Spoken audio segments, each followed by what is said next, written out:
October is a time when many of us indulge in scary videos and horror movies. In this video, I am going to look at the bizarre and frightening real-life stories that inspired some of the most popular horror movies around the world. Veronica. The story of Estefania Gutierrez Lazaro inspired the 2017 Spanish Netflix horror movie Veronica. What makes this case interesting is that some of the paranormal activity was witnessed by 4 policemen, and there are written police reports on the event. This case was quite difficult to research as all the first-hand accounts of what happened to Estefania were in Spanish, but I've done my best to try and piece together what the family themselves say happened. On another note, I noticed there are some similarities between what happened to Estefania and the young German woman Anneliese Michael, whose story I will cover later in the video. Estefania Lazaro was a Spanish teenage girl who lived with her family in South Madrid. They were a Catholic family and Estefania attended a Catholic school. Her mother, Concepcion Lazaro, said that Estefania had a slight interest in the occult, but nothing more than a large number of teenage girls. Sometime in 1990, Estefania's grandfather passed away. Concepcion says that the grandfather had become very bitter towards the family because of financial issues, and that he claimed he would make their lives miserable and make them suffer from the other side.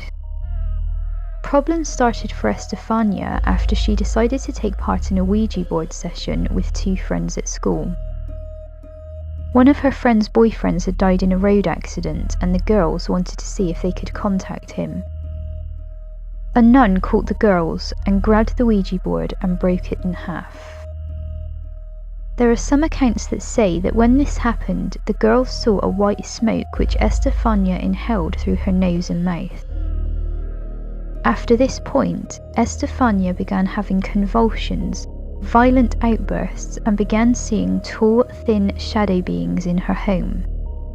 She also described hearing them whispering for her to go with them. Medical tests could not determine the reason for the distressing symptoms, and doctors began to consider a mental breakdown. After 6 months of suffering, Estefania sadly died.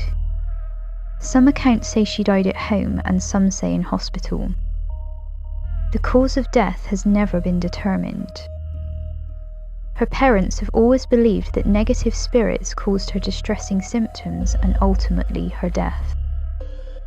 After Estefania died, her entire family began seeing the tall, thin shadow beings around their home. They also say they heard doors slamming, loud bangs during the night, electrical appliances would switch themselves on and off, and paintings and crucifixes would spin or fly off of the wall. Her mother and father also felt an invisible force touching their arms and feet during the night. Also, a picture of Estefania started to burn and singe despite the glass and picture frame being completely unaffected. The picture then flew to the ground. One night, the Lazaro family had simply had enough of being terrorized and called the police. When they arrived, they were surprised to see the family waiting outside on the street despite the cold weather. They did not want to go in their home any longer. The police entered the house and actually witnessed some of the phenomena themselves, which shocked them. The police reports state they witnessed a wardrobe door opening on its own, a loud bang coming from an empty porch, a broken crucifix, and a strange brown drool-like substance spreading through the house. The Lazaro family soon decided to move, and luckily the paranormal activity did not follow them. The family who moved into the Lazaro house have never had any problems either, so whatever was going on with the Lazaro family had finally come to an end. A Nightmare on Elm Street. There is a fake rumour circulating around social media that Wes Craven's character Freddy Krueger was based on a real child serial killer. Although this is not true, Freddy Krueger and the concept of a demonic entity killing people in their dreams was actually inspired by real events. Wes Craven got the inspiration for this classic horror movie in the early 1980s while reading news reports on a puzzling and scary phenomena predominantly affecting Cambodian refugees. Hundreds of healthy Laotian men were suddenly dying in their sleep with no explanation.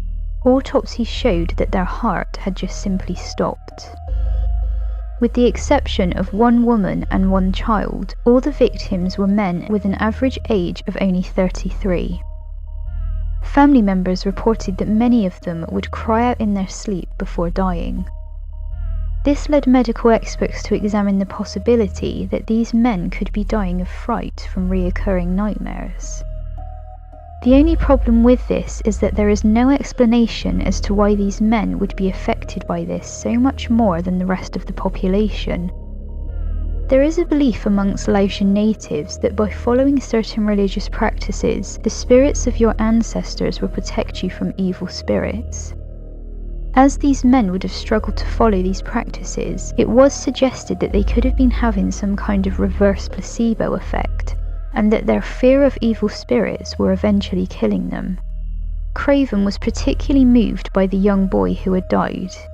In an interview he said, he told his parents he was afraid that if he slept, the thing chasing him would get him, so he tried to stay awake for days at a time. When he finally fell asleep, his parents thought this crisis was over. Then they heard screams in the middle of the night, and by the time they got to him, he was dead. He died in the middle of a nightmare. Here was a youngster having a vision of a horror that everyone older was denying. That became the central line of A Nightmare on Elm Street. Now we know the inspiration for the movie's storyline, let's look at Freddy Krueger himself. Freddy's appearance was actually inspired by a frightening encounter that Craven had had with a disfigured homeless man when he was 11 years old. He said, "When I looked down, there was a man very much like Freddy walking along the sidewalk. He must have sensed that someone was looking at him and stopped and looked right into my face. He scared the living daylights out of me, so I jumped back into the shadows. I waited and waited to hear him walk away. Finally, I thought he must have gone, so I stepped back to the window. The guy was not only still looking at me, but he thrust his head forward as if to say, 'Yes, I'm still looking at you.' The man walked towards the apartment building's entrance. I ran through the apartment to our front door as he was walking into our building on the lower floor. I heard him starting up the stairs. My brother, who is 10 years older than me, got a baseball bat and went out to the corridor, but he was gone." Borderland. Borderland is a 2007 horror movie loosely based on Adolfo Constanzo. Constanzo is a Cuban-American drug dealer, serial killer and cult leader who committed brutal ritual killings during the late 1980s. He was introduced to ritual magic at a young age. Although he was raised Catholic, as a child he went on several trips to Haiti with his mother to learn about voodoo. In his teenage years, he was introduced to a branch of the African Paulo religion called Paulo Mayumbe. He became the apprentice of the local Paulo sorcerer who practiced animal sacrifice for ritual magic. As an adult, Constanzo moved to Mexico City, where he started a successful business as a high priest, charging large amounts of money to cast various spells. He soon attracted a following of cult members who were impressed by his money and influence on his rich clients, many of which were wealthy drug dealers and corrupt officials. He made a woman called Sarah Aldrich his high priestess, and the two of them were known as the Godfather and Godmother. Through his connections with people in high places, he was introduced to some of the top drug cartels and became involved with drug dealing. He and his cult moved to a ranch in the middle of the desert. Constanzo started to believe that his magic was not only responsible for his power and success, but also for the success of the entire drug cartel, and began to demand a cut of their profits. He also believed that his magic would protect him and his followers from the law. In a bid for more power, he decided he needed live human sacrifices in place of animal sacrifices or human body parts from graveyards. It is not known how many people they killed, but more than 20 mutilated bodies were found around Mexico, and 15 more mutilated bodies were found at his ranch. When American student Mark Kilroy went missing during spring break in Mexico City, Texan politicians eventually began to put pressure on Mexican police to catch the cult. They arrested 4 of Constanzo's followers and eventually raided the ranch. Mark Kilroy's remains were found at the ranch. Somehow, Constanzo and 3 of his henchmen evaded capture and fled to Mexico City, where they were laying low in an apartment. By fluke, police were called to the apartment building because of an unrelated disturbance, although Constanzo mistakenly thought he had been found. He opened fire on officers and backup was quickly called. He ordered one of his followers to shoot him and his second in command, as he did not want to go to prison. It's scary to think Constanzo was never captured by police, and he would have continued his killings if it wasn't for the twist of fate that led him to believe his time was up. Anneliese Michael. The sad story of Anneliese Michael inspired the German drama movie Requiem and the horror movie The Exorcism of Emily Rose. Anneliese Michael was a young Catholic German woman who sadly died at the age of 23 after undergoing 67 exorcisms after her family became convinced she was possessed. There has been a lot of controversy over this case and who is ultimately responsible for her death. Although Anneliese did show classic signs of demonic possession, she also did have medical problems which could explain her behaviour, so people are divided on what really happened to her. Anneliese was raised in a deeply religious Roman Catholic family and attended Mass twice a week, as many Catholics do, and 3 of her aunts were nuns.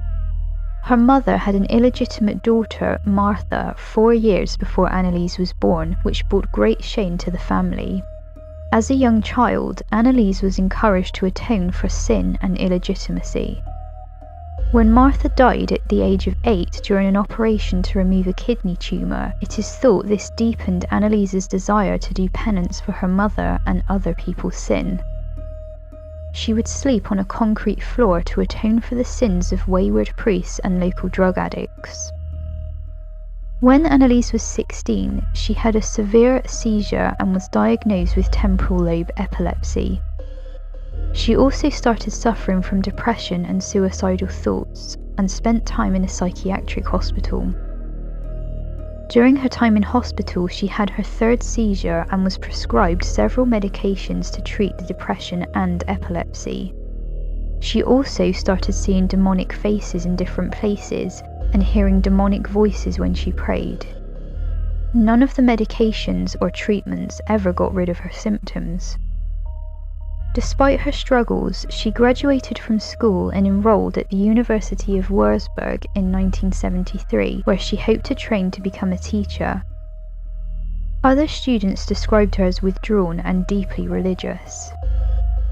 Her time at university did not help her mental health either. Anneliese was still plagued with demonic voices and visions, and began to have an aversion to religious objects and places. She was unable to enter a shrine she visited with a family friend, saying the ground burned her feet, and refused to drink the water from the holy spring. This, combined with the ineffectiveness of medical treatments and interventions, convinced Anneliese and her family that she was possessed. Her family state that a doctor even told her, "Anneliese, there is no injection against the devil." They decided that an exorcism would finally put an end to her suffering, although at this stage Anneliese did continue taking medication. After contacting several priests to no avail, priest Ernst Alt took an interest in the case. In 1975, Bishop Josef Stangl gave permission for Ernst to perform an exorcism with the help of another priest called Arnold Renz. This decision was not taken lightly, however Ernst was sure Anneliese was possessed and not suffering from epilepsy and depression alone. After meeting her, Arnold Renz agreed. They performed 1 or 2 exorcisms a week, but Anneliese continued to deteriorate. She refused medication and any medical help, and eventually refused food. Her behaviour became increasingly disturbing and animalistic. By this stage, her family were too frightened to go near her alone. After 67 exorcisms over the course of 10 months, Anneliese sadly died from a combination of malnutrition, dehydration, and pneumonia. Her tragic death resulted in her parents and both priests being charged with negligent homicide, after medical examiners said her death could have been prevented even 1 week before she died. Bishop Josef Stangl claims he did not know about her medical conditions when he agreed to the exorcism. All parties were found guilty of manslaughter resulting from negligence and were sentenced to a suspended sentence of 6 months in prison. Anneliese's story hit the headlines again in 2013 when the abandoned sawmill where the Michaels had lived during the ordeal burned to the ground on the 6th of June. As this date is a hidden 666, it is seen as further evidence of demonic activity by religious believers. I hope you enjoyed this video, and as always, thanks for watching. Please like, share and subscribe if you'd like to see more. I'm wishing you all a happy and safe Halloween, and see you in the next Mystery Sphere video.